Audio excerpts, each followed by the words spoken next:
दोस्तों, ये मेरा गुड़हल या हिबिस्कस का पौधा है जिसकी ग्रोथ रुक गई है।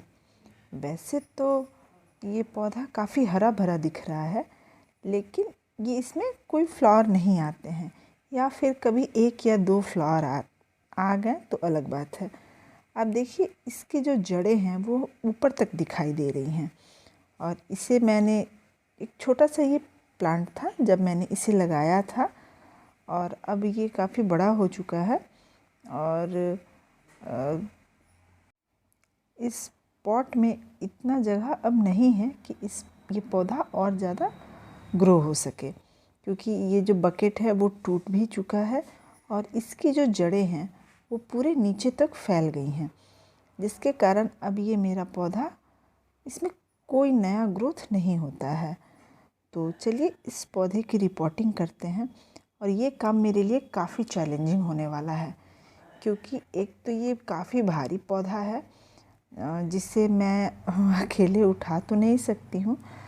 तो पहले मैंने सोचा कि इसकी थोड़ी थोड़ी मिट्टी को लूज़ करूँ ताकि ये निकल सके, लेकिन फिर ये देखिए इसकी जड़ें, ये पूरे नीचे बाल्टी को तोड़ते हुए ये पूरे नीचे तक आ गई हैं।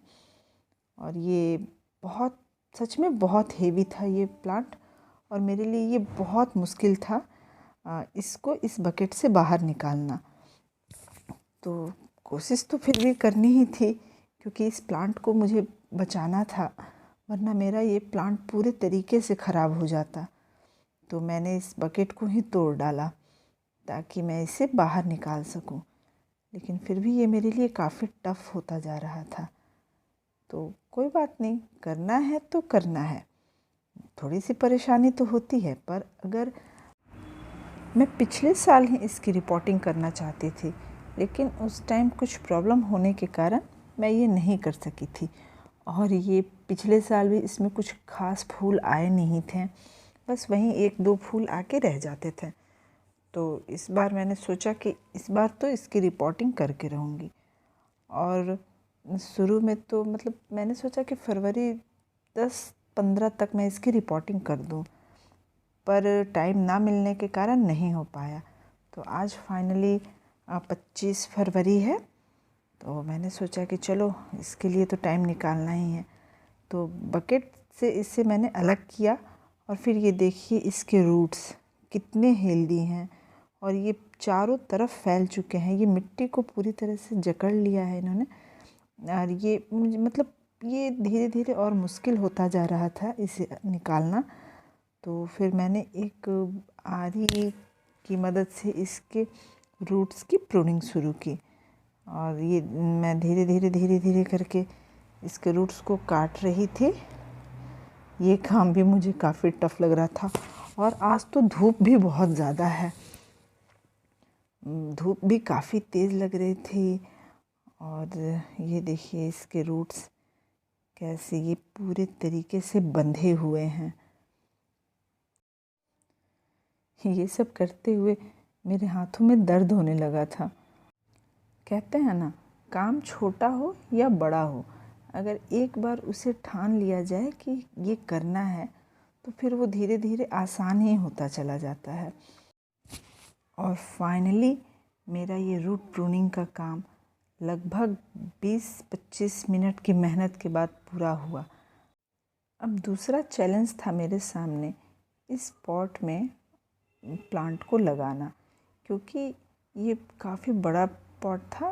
ये एक ड्रम का टुकड़ा है जिसके आधे पार्ट में मैंने अपने लेमन का प्लांट लगाया हुआ है, और ये उसका आधा टुकड़ा था जिसमें पहले से कुछ प्लांट लगे हुए थे, और इसमें मिट्टी पूरे ऊपर तक थी। और मेरे हिबिस्कस के रूट में तो ऑलरेडी मिट्टी है, तो मुझे उसके बराबर मिट्टी निकालना था।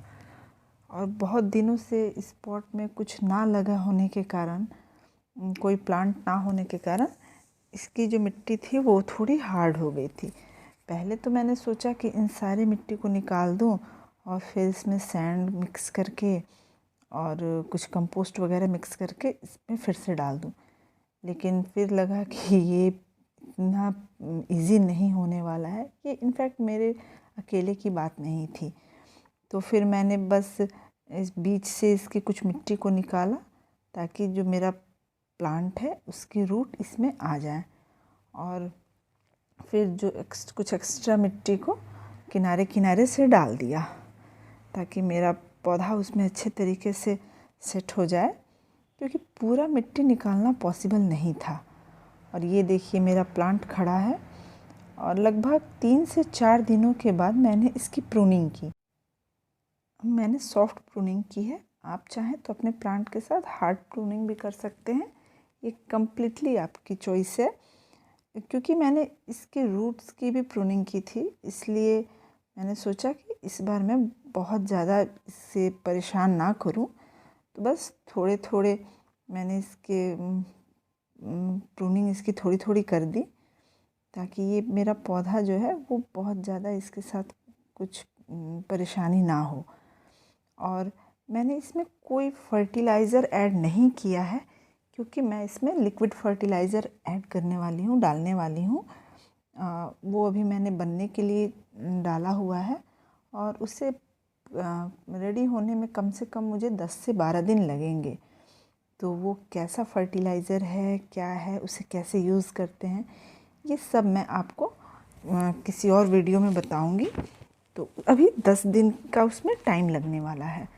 तो ये देखिए धीरे धीरे धीरे धीरे इसके सारे टहनियों को मैंने काटा है थोड़ा थोड़ा, और अब इस पे थोड़ा सा नीम ऑयल का छिड़काव कर रही हूँ, ताकि अगर इसमें कोई कीड़ा वगैरह हो या फिर मतलब किसी तरह का कुछ स्पाइडर माइट हो, मिलीबग हो, वैसे दिखा तो नहीं था, लेकिन प्लांट मेरा हेल्दी रहे इसके लिए मैंने इस पे चारों तरफ से पत्तियों के आगे पीछे हर जगह से नीम ऑयल का स्प्रे कर दिया है, ताकि मेरा जो प्लांट है उसका ग्रोथ अच्छा रहे और इस पर किसी भी इंसेक्ट्स का अटैक ना हो। तो आप भी कम से कम अपने प्लांट को हेल्दी रखने के लिए महीने में एक बार नीम ऑयल का स्प्रे ज़रूर करें। तो देखिए मेरा प्लांट रेडी है।